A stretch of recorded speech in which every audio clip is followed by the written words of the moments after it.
can you do carnivore diet in the Philippines? Now, the answer is yes. I'll give you a little bit of backstory. About roughly now 3 years ago, I had some pretty intense medical problems. I didn't make a big deal out of it online. In fact, just my friends and stuff knew.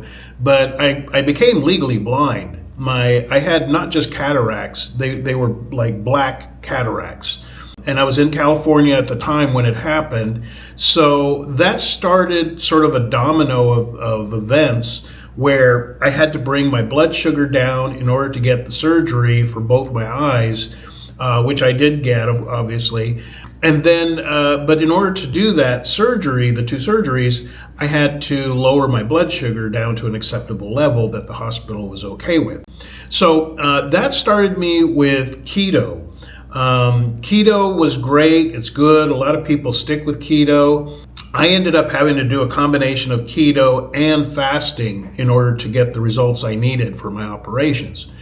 Now, I had already done some fasting. In fact, I had done a 24-day fast, water fast, which pretty much saved my life because my appendix had blown out. And because I had no food in my intestines, and I continued to fast both before the appendix issue and after, I was able to get through that. To tell you how serious that was, I actually didn't go to the hospital until 9 days after the appendix broke. I didn't know it was my appendix. I just thought I was having some kind of pain. I didn't know what it was. And it seemed manageable to me. Especially once the appendix burst, it didn't hurt so bad. But I was already fasting before it happened. So like I said, because I had no food in my intestines to go septic, I think that was a key factor in why I was able to go 9 days before actually having the surgery. So what I would like to say at the outset is that keto is a great diet. Fasting is a great habit to have, whether you do it once a month, once a week, intermittent fasting. I'll give you links in the comments and the description on different videos that have helped inform me about the benefits of keto, intermittent fasting, and fasting for, like, say 36 hours once a week, or whatever schedule you feel comfortable with.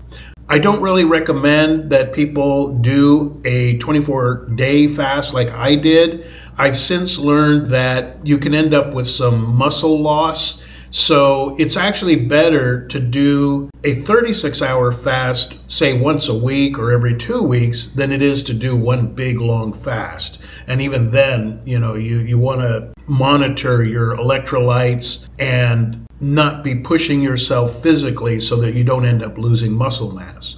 Anyways, that's a whole different thing, whole different rabbit hole. Again, I'll leave links in the description and the comments that you can get more information on keto and intermittent fasting. So getting back to carnivore diet, everything began, back then. I got through the surgeries, I got better. And so I was doing keto, but looking back on it, it's more like dirty keto, where I was having carbs every once in a while, the cheat day, very easy to fall into. It's like, well, I haven't had a burger in 6 weeks, I'm going to have a burger. And I was getting okay results with my health and stuff. I was feeling better, but I still had some aches and pains, just like in my lower back and my right knee, just some skydiving stuff I went through when I was younger. And so I kept looking at the carnivore diet. And I ended up doing, again, what was more like a dirty carnivore. It was 95% carnivore, 5% carbohydrates, which now that I've looked into it further, really the goal is 0 carbohydrates. You don't need any carbs in your diet at all. Again, I'll give you some references for all this. Don't take my word for it. There are doctors and nutritionists who have gone through the studies and found that you don't need to eat any bread or starches or rice. In fact, it's really part of the problem that we get too much glucose, too many carbs and starches in our diet. That's what's causing a lot of the problems, whether it be inflammation or type 2 diabetes or you name it. It covers a lot of things. So I was doing what you could call dirty carnivore for about the last year. And again, I was having some benefit. So I decided about 3 weeks ago that I would finally just kind of pull the trigger and go full 100% carnivore. So all that's really in my diet now is meat, eggs, cheese, coffee, and butter. That's pretty much it. Anything else, just if it's not on that list, I just chuck it out. Now, I do include garlic, I include onions, turmeric, spices, Himalayan sea salt, ground pepper, rosemary, thyme, but those aren't foods, those are more like condiments. Basically, my entire diet is now fat, a lot of high fat, high protein, and there's a lot of concerns people who have not looked into this have, and they go, oh, well, gee, if you're going to eat a whole bunch of eggs, your cholesterol is going to go out of whack. Well, again, you can check out the information available. There was a lot of misinformation for decades about eggs, that it was going to raise your cholesterol and that was bad for your heart. Well, then they later found out there was a difference. There's LDL and HDL cholesterol.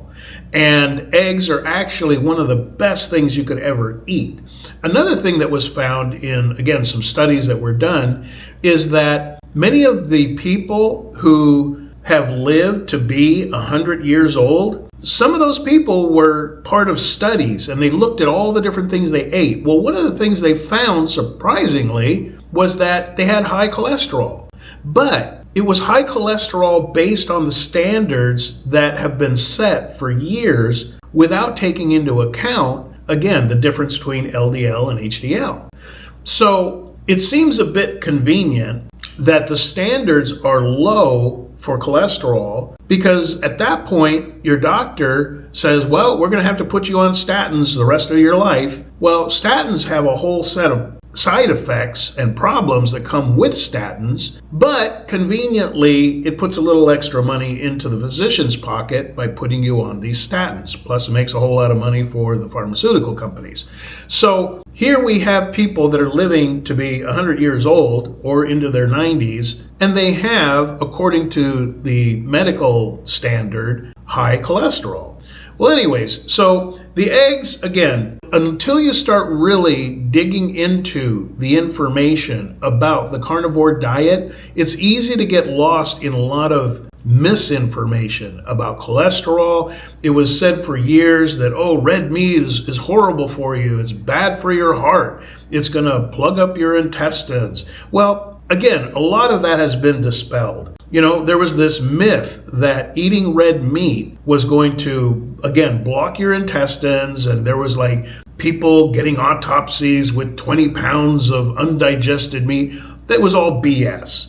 Because if you even had a blockage the size of a ping pong ball in your intestines and you stopped moving food through your system, you would die of sepsis within a week. So no, it was just all total BS. What is being found is that, especially beef, it contains far more vitamins and necessary minerals for your body than just about any food you could eat.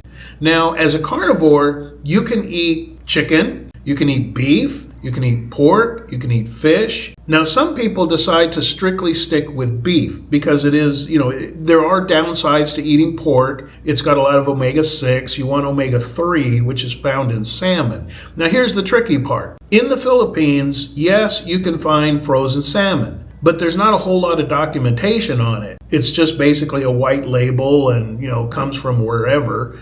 And so you don't know if this is farmed salmon, which is bad because of what they feed it and the environment, the water that they grow them in a farm, or if this is wild-caught salmon. So unless you know for sure you're getting wild-caught salmon, you're probably better off not eating it. I mentioned the omega-6 with the pork. That causes inflammation. So if one of the things you're trying to do with carnivore is reduce kind of the aches and pains in your body, you probably want to keep pork meat at more of a minimum. Once in a while is fine, but you don't want to go full carnivore on just pork. Now, chicken is also good, but again, it comes down to, is this corn-fed chicken, which is most of the chicken that you're going to encounter in the grocery store? again, it's just a matter of how much of a purist do you want to be when it comes to carnivore. Do you only eat chicken that has been free range, eating natural bugs and whatnot? Or do you want to eat chicken that has been raised on corn and grain, as well as hormones and other things? Again, that's for everybody to decide for themselves.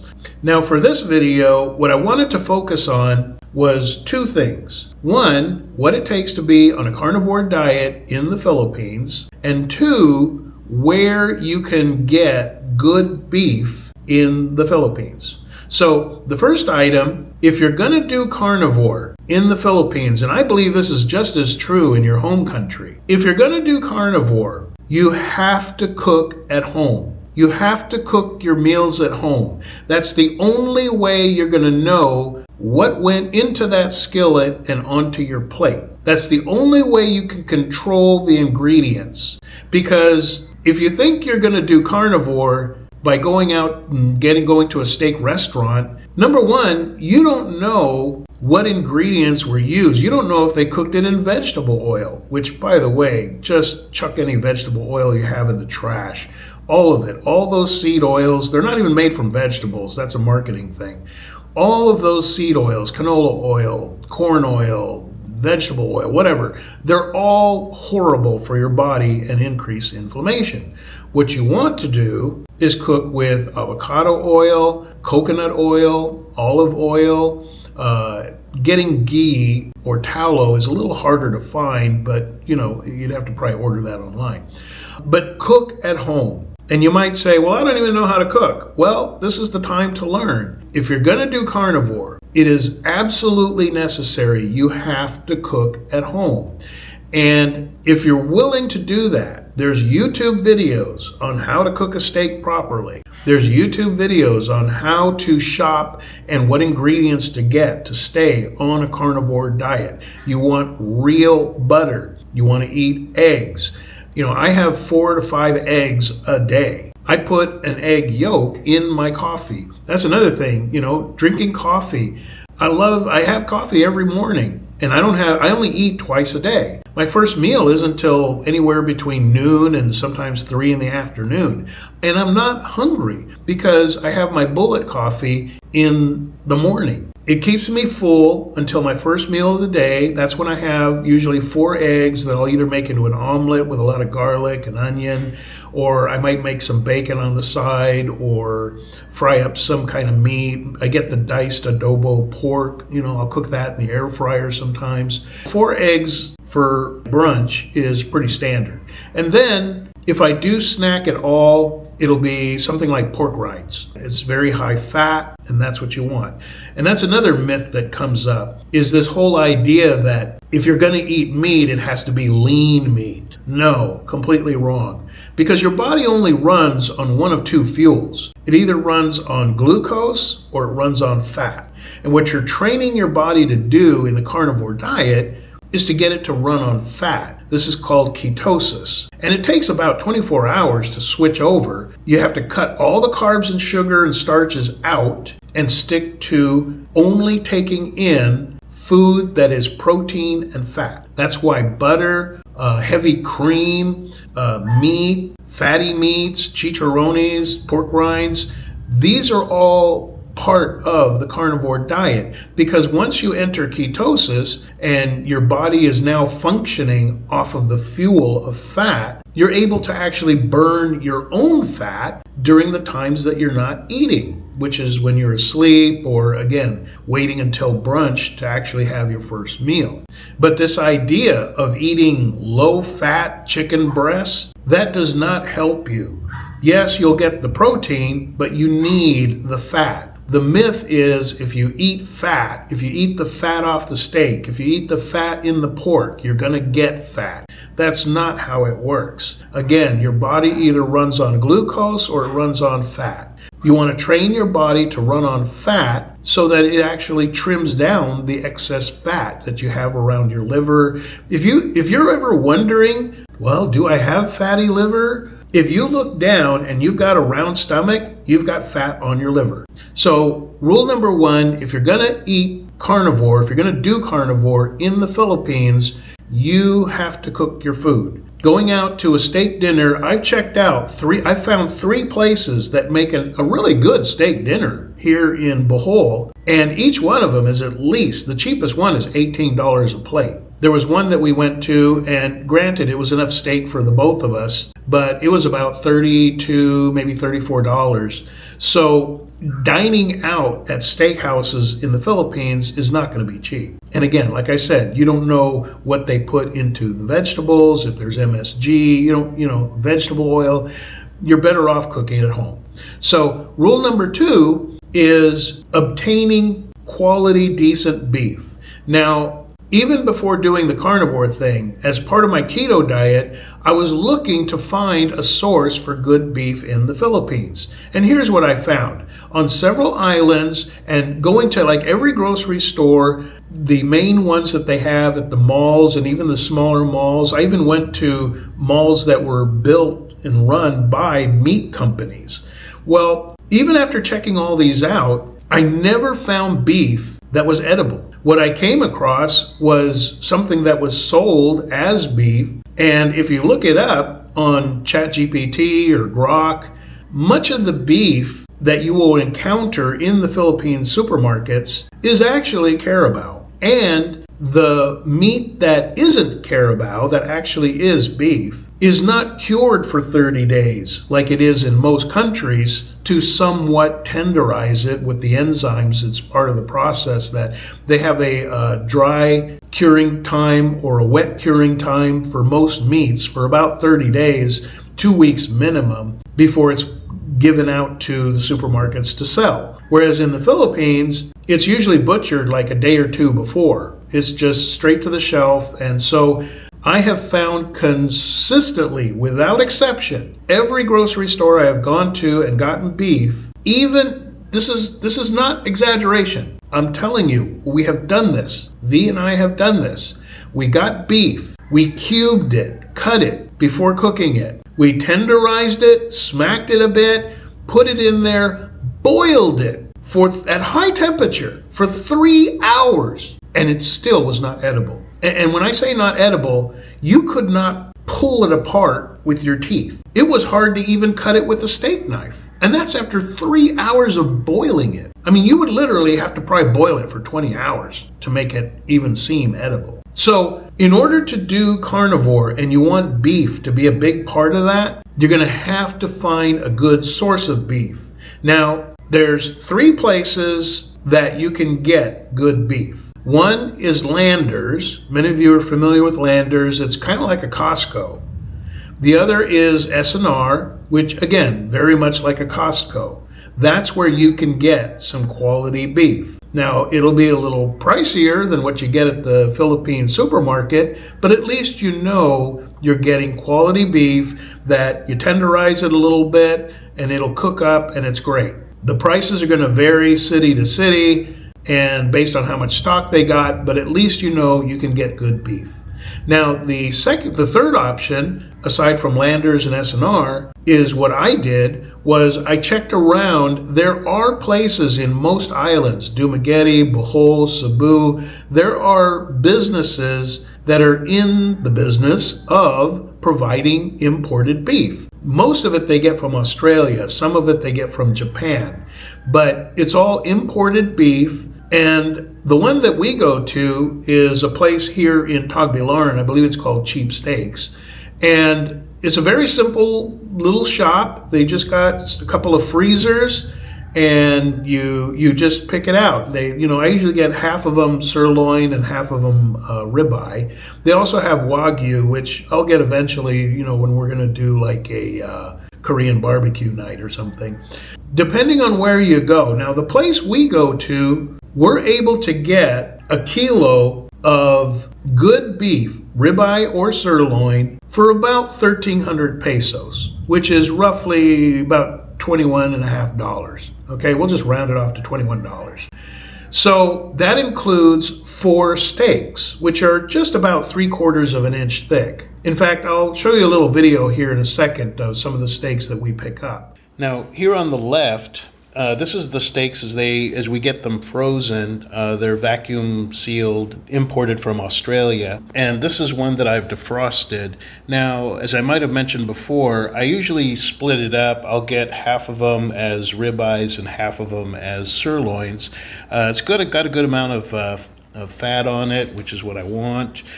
This one's a bit leaner, although it has fat on the side.